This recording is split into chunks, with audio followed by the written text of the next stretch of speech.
বিপদ আসলেই প্রথমে বিশ্বনবী সাল্লাল্লাহু আলাইহি ওয়াসাল্লাম একটা দোয়া পড়তেন। এরপরে কঠিন বিপদে যখন বিশ্বনবী পড়তেন তখন কি করতেন? এমন বিপদ মাঝে মাঝে হয় না, দেয়ালে পিঠ থেকে যায়। বিশ্বনবী এরকম কঠিন বিপদে পড়েছেন জীবনের কিছু কিছু মুহূর্তে। ওই মুহূর্তে বিশ্বনবী স্পেশাল দুইটা দোয়া পড়তেন।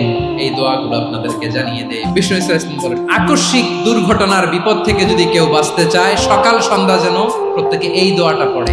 সকালে যদি 3 বার পড়ে, সন্ধ্যা পর্যন্ত হঠাৎ বিপদ থেকে সে রক্ষা পাবে। এবার আমাদের জীবনে দুশ্চিন্তা আছে না নাই বলেন?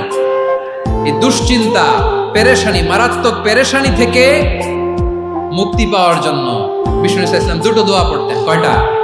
অনেকগুলো পড়তেন। স্পেশাল দুটো দোয়া আজকে আপনাদের শিখায়া যাব, শুনবেন? এই যে বললাম রেকর্ড হয়ে গেছে, এখন তো আর ইনস্ট্যান্ট মুখস্থ না হলো, পরে মুখস্থ করে নেবেন।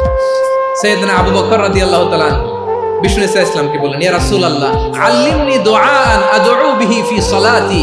নবী হে, আপনি আমার এমন একটা স্পেশাল দোয়া শিখায়া দেন যে দোয়াটা আমি নামাজে পড়ব।